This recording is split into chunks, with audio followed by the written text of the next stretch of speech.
Hi, I'm Emily from Oakview. I'm Joe from Rotting. And we are excited about summer reading.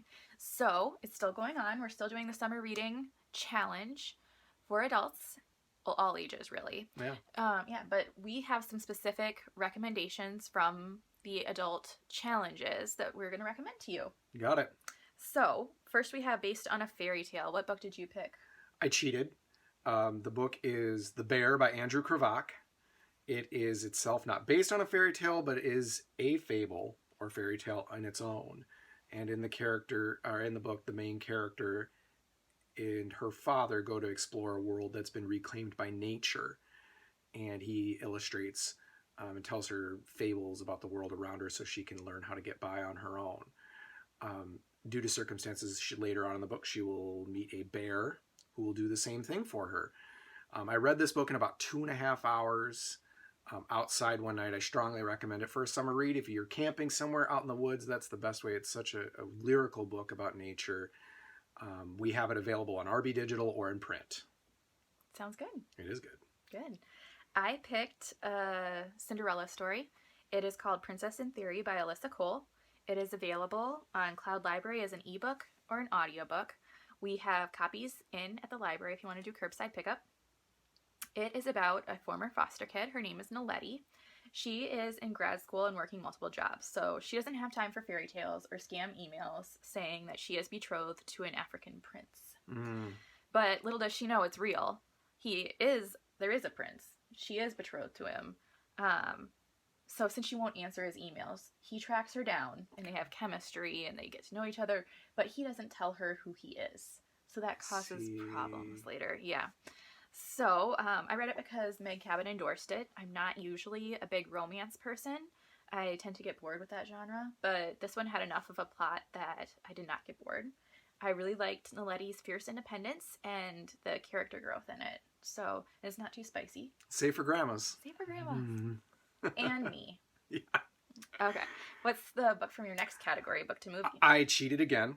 It's book to TV show.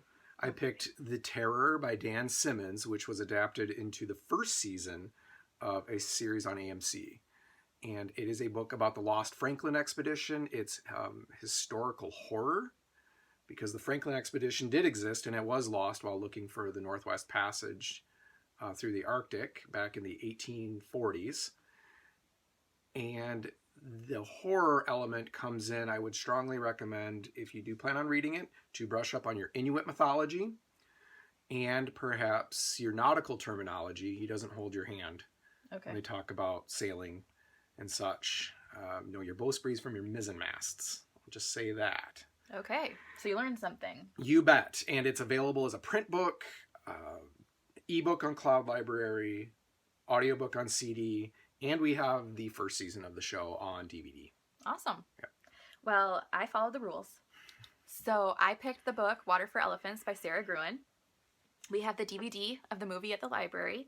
We also have the book on Cloud Library as an ebook, and we have it on RB Digital as an audiobook, and we have the physical book. We also have it as a book club to go option. If you have a book club, you can contact the Ronning Branch Library, and they can let you know if it's available to be scheduled for your book club. So it is about Jacob. He stumbles into the circus world and gets a job caring for the animals. He meets the beautiful Marlena, her husband August, who's an animal trainer for the circus, and Rosie, a supposedly untrainable elephant. It takes place during the Great Depression. It's a murder mystery. It's got romance and drama. It's fantastic. What more could you ask for? I don't know. I originally read it for a college class. I found it really captivating. I liked it even though I read it for school, so that's saying something, right? Yeah, which class? English 2, or 201. Sure. Yeah. It had good writing and a lot of suspense, and overall it was just a really good story. I really recommend it. Awesome. Yeah. And if you've already read it, reread it, because... Why not? Yeah, definitely. So if you need recommendations for any of the other categories in the Summer Reading Adult Challenge, just get a hold of the library or fill out a Butler survey, and we'll help you out. Good luck with your challenges. Have a good summer. Have a good summer.